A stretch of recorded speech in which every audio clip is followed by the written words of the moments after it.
സംസ്ഥാന പോലീസിനെ പ്രതിക്കൂട്ടിലാക്കി തൃശൂർ കുന്നംകുളം പോലീസ് സ്റ്റേഷനിൽ യൂത്ത് കോൺഗ്രസ് നേതാവിന് നേരെയുണ്ടായ ക്രൂരമായ കസ്റ്റഡി മർദ്ദനത്തിന്റെ CCTV ദൃശ്യങ്ങൾ പുറത്ത്.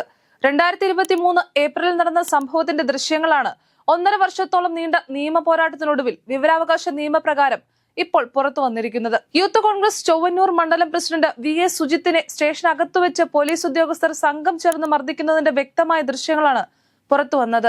സുഹൃത്തുക്കളോടുള്ള പോലീസിന്റെ മോശം പെരുമാറ്റം ചോദ്യം ചെയ്തതിന് കസ്റ്റഡിയിലെടുത്ത സുജിത്തിനെ മദ്യപിച്ച് ബഹളമുണ്ടാക്കി പോലീസിനെ ആക്രമിച്ചു എന്ന കള്ളക്കേസിൽ കുടുക്കാൻ ശ്രമിച്ചിരുന്നു. എന്നാൽ വൈദ്യപരിശോധനയിൽ ഈ വാദം തെറ്റാണെന്ന് തെളിഞ്ഞു.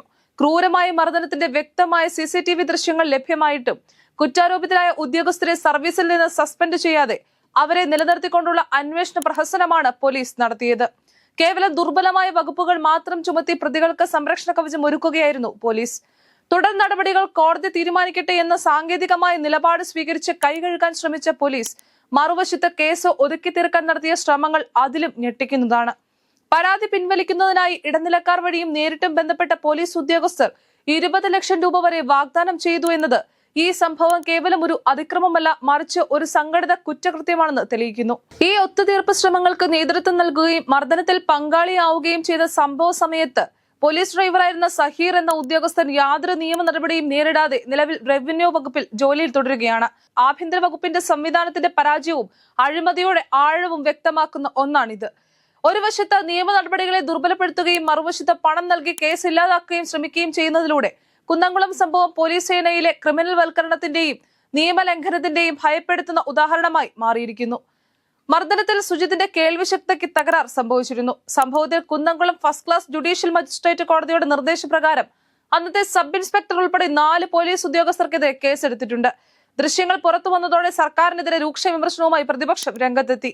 പോലീസ് സ്റ്റേഷനിലെ ഒന്നിലധികം ക്യാമറകളിൽ നിന്നുള്ള ദൃശ്യങ്ങളാണ് പുറത്തു വന്നിട്ടുള്ളത്. സ്റ്റേഷന്റെ വരാന്തയിലേക്ക് സുജിത്തിനെ വലിച്ചു കൊണ്ടുവരുന്നതും പിന്നീട് ഒരു മുറിയിൽ വെച്ച് കുറഞ്ഞത് 5 പോലീസ് ഉദ്യോഗസ്ഥർ വളഞ്ഞിട്ട് മർദ്ദിക്കുന്നതും ദൃശ്യത്തിൽ വ്യക്തമാണ്. കുനിച്ചു നിർത്തി മുതുകത്തും മുഖത്തും തുടർച്ചയായി അടിക്കുന്നതും വേദന കൊണ്ട് പൊളയുന്ന സുജിത്തിനെ വീണ്ടും വീണ്ടും ഉപദ്രവിക്കുന്നതും കാണാം. ദൃശ്യങ്ങളിൽ എവിടെയും സുജിത്ത് പോലീസിനെ ആക്രമിക്കുന്നതായി കാണുന്നില്ല, മറിച്ച് അദ്ദേഹം നിസ്സഹായനായി മർദ്ദനമേൽക്കുകയാണ്. ഈ ദൃശ്യങ്ങൾ സുജിത്ത് ഉന്നയിച്ച ആരോപണങ്ങളെല്ലാം ശരിവെക്കുന്നതും പോലീസിന്റെ കള്ളക്കേസിനെ പൂർണ്ണമായി പൊളിക്കുന്നതുമാണ്. 2023 ഏപ്രിൽ 5 രാത്രിയാണ് കേസിനാസ്പദമായ സംഭവം.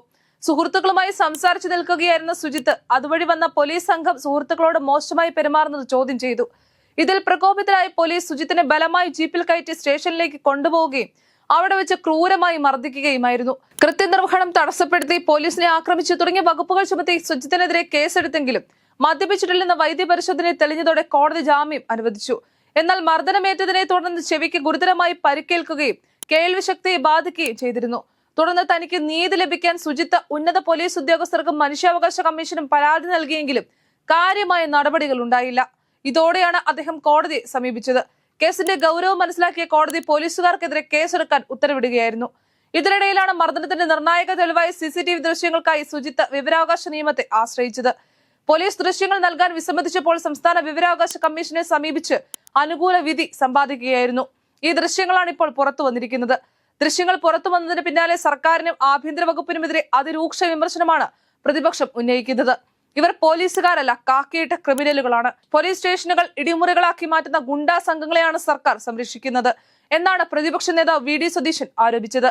പിണറായി വിജയന്റെ ഭരണത്തിന് കീഴിൽ പോലീസ് അതിക്രമങ്ങൾ വർദ്ധിച്ചു വരികയാണെന്നും കുറ്റക്കാരായ ഉദ്യോഗസ്ഥരെ ഉടൻ സർവീസിൽ നിന്ന് പുറത്താക്കണമെന്നും അദ്ദേഹം ആവശ്യപ്പെട്ടു.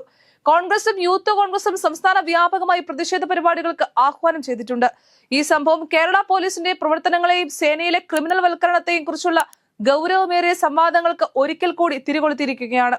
സുപ്രീം കോടതി നിർദ്ദേശപ്രകാരം സ്ഥാപിച്ച CCTV ക്യാമറകളുടെ സുതാര്യതയും വിവരാവകാശ നിയമത്തിന്റെ പ്രാധാന്യവും ഈ കേസ് അടിവരയിടുന്നു. കോടതിയുടെ മേൽനോട്ടത്തിൽ നടക്കുന്ന കേസിൽ കുറ്റക്കാരായ ഉദ്യോഗസ്ഥർക്ക് അർഹമായ ശിക്ഷ ലഭിക്കുമോ എന്നും ഇത്തരം സംഭവങ്ങൾ ആവർത്തിക്കാതിരിക്കാൻ സർക്കാർ എന്ത് നടപടികൾ സ്വീകരിക്കുമെന്നും കേരള സമൂഹം ഉറ്റുനോക്കുകയാണ്.